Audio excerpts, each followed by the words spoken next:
Bonjour chers commerçants et investisseurs. Le service analytique est en contact avec vous Guru.market. Nous commençons par des informations récapitulatives sur l'entreprise. Si nécessaire, vous pouvez le mettre sur stop. Nous proposons d'examiner plus attentivement tous les paramètres de l'organisation en question.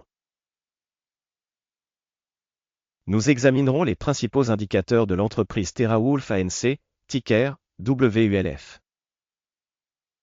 L'examen a été créé sur la base des informations disponibles le 20 avril 2025. Selon classement Guru.market, entreprise TeraWulf INC appartient à la sous-catégorie Crypto.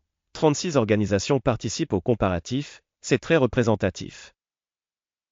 Retrouvez le tableau de commande à la fin de cette vidéo. Le résultat global de l'entreprise est le suivant, moins 8 points sur 10. Note moyenne pour la sous-catégorie, 1,1 point. Si vous regardez globalement, sur l'ensemble du marché boursier américain en général,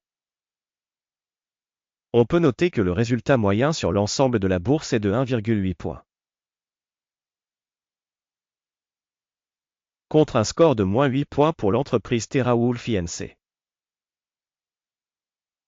Comparez l'évolution du prix des actions d'une entreprise TeraWulf ANC et partage de sous-catégories. On voit qu'au cours des 12 derniers mois, les actions de la société TeraWulf INC a montré un changement de 25,6%. Contre les changements de prix dans la sous-catégorie 9,6%. Cela n'indique clairement rien, mais il faut en prendre note. Capitalisation boursière de l'entreprise TeraWulf ANC estimée à 0,9 milliard de dollars. Et la capitalisation de la sous-catégorie est de 66 milliards de dollars. TeraWulf INC représente une part de 1,361%, c'est l'une des petites entreprises de la sous-catégorie.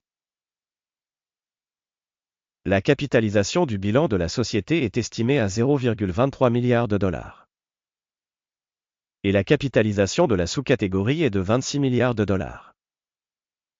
TeraWulf INC constitue une part de 0,899%. Après avoir comparé les actions boursières occupées et la capitalisation du bilan, nous voyons ce qui suit. Part occupée TeraWulf ANC dans la sous-catégorie lors de l'évaluation de la valeur marchande est de 1,361%. La valeur comptable est de 0,899%. C'est 34% de moins que la part de la valeur marchande. Évaluation de la part de capitalisation boursière et du bilan de l'entreprise dans la sous-catégorie, mauvais, moins 1 point. Les dettes de l'entreprise étudiée s'élèvent à 0,467 milliards de dollars. Les passifs financiers en valeur comptable s'élèvent à 203% du capital de la société. Évaluation par le niveau du passif financier de l'entreprise, très mauvais, moins 2 points. Le solde du cours de l'action de la société par rapport à son bénéfice est de 0. Tandis que la moyenne dans la sous-catégorie est de 57, ce qui est bien pire que dans la sous-catégorie. Évaluation des indicateurs prix du marché et bénéfices par rapport aux entreprises de la sous-catégorie, très mauvais, moins 2 points. Le bénéfice des 12 derniers mois était de moins 73 millions de dollars. Les bénéfices projetés pour les 12 prochains mois devraient être de 45 millions de dollars. Et c'est 38,4% de moins qu'actuellement. Évaluation des indicateurs de bénéfices futurs attendus par rapport aux entreprises de la sous-catégorie, tolérable, 0 point. Le solde prix de revenu de l'entreprise est de 6,4. La moyenne dans la sous-catégorie est de 4, soit 60% de plus que la moyenne de la sous-catégorie. Évaluation du prix du marché par rapport à son indicateur de revenu par rapport aux indicateurs de la sous-catégorie, tolérable, moins 0,5 points. Le chiffre d'affaires des 12 derniers mois s'élevait à 140 millions de dollars. Les revenus futurs pour les 12 prochains mois sont inconnus. Ce qui est extrêmement mauvais pour le prix de l'entreprise. Évaluation des volumes de ventes futurs attendus par rapport aux indicateurs des entreprises de la sous-catégorie, mauvais, moins 1 point. La marge est de moins 52,5%, avec une moyenne dans la sous-catégorie de 7,1%. La différence entre la moyenne de la sous-catégorie et la performance de l'entreprise est de 59,6%. Évaluation de la rentabilité des ventes par rapport aux indicateurs de la sous-catégorie, tolérable, moins 0,5 points. La part de l'entreprise en termes d'effectifs dans cette sous-catégorie est de 0,152%. C'est 795% de moins que la part de la capitalisation boursière. Et ce fait montre le déséquilibre de la valeur boursière de l'entreprise. TeraWulf Inc., très probablement vers une réévaluation. Le montant du capital marchand pour chaque employé de l'entreprise est égal à 75 125 000 $. Et pour la sous-catégorie 8 396 000 $. La différence entre la moyenne de la sous-catégorie et la performance de l'entreprise est de 794,8%. Évaluation du montant du capital de l'entreprise par salarié par rapport aux indicateurs de la sous-catégorie, tolérable, 0 point. Le montant du bénéfice par employé moins 6108,3 milliers de $. La moyenne pour la sous-catégorie est de 147,2 milliers de $. Et la différence entre la moyenne de la sous-catégorie et les performances de l'entreprise est de 4048%. Évaluation du bénéfice par employé individuel par rapport aux indicateurs de la sous-catégorie, tolérable, moins 0,5 points. Le volume des ventes par employé individuel de l'organisation est de 11 667 milliers de $.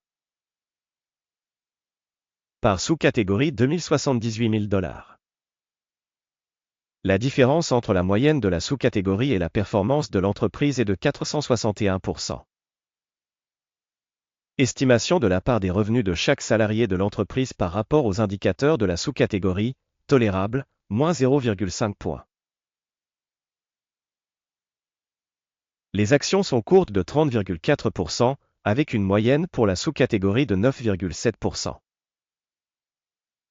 C'est un indicateur d'un éventuel short squeeze. Indicateur RSI 14 montre un niveau de 39% pour l'entreprise TeraWulf Inc. Alors que dans la sous-catégorie, ce niveau est d'environ 45%. En moyenne, les titres de la sous-catégorie ont une valorisation approximativement égale à celle des actions de la société TeraWulf Inc. Le cours actuel de l'action de la société est d'environ 2,34 $. L'objectif de cours consensuel pour les actions de la société est d'environ 8,04 $. La différence entre le prix actuel et les prévisions du consensus est d'environ 243%. Passons au tableau de commande, il est à votre disposition, le lien est dans le commentaire épinglé. Le tableau des commandes contient toutes les décisions prises précédemment cette saison par le système d'AidGuru.market. L'accès au tableau de commande est absolument gratuit et ouvert, lien en commentaire épinglé. À la suite de l'analyse des titres de la société TeraWulf Inc. Système d'information et de référence pour la valorisation des stocks Guru.market. La décision suivante est prise. Ouvrir une commande pour une baisse au prix de 2,35 $. L'ordre est ouvert car la société a une valorisation assez faible. L'évaluation de l'entreprise est basée sur le modèle d'évaluation, l'indice d'Akim. Le take profit est fixé à 1,56. Le stop loss est fixé à 3,14. Dans le cas où l'ordre n'est pas clôturé par take profit ou stop loss. Puis l'ordre est fixé indépendamment en fonction des résultats de la séance du 20 mai 2025. Ou le dernier jour de bourse précédant cette date. Téléscripteur, BTBT, deviendra la principale transaction d'achat. La vidéo du deal principal a déjà été publiée sur cette chaîne. lors de la clôture d'une des commandes, de base ou d'équilibrage. La commande inverse est fermée automatiquement. Merci beaucoup au public d'avoir regardé cette vidéo et d'avoir utilisé le système d'information de Guru.market.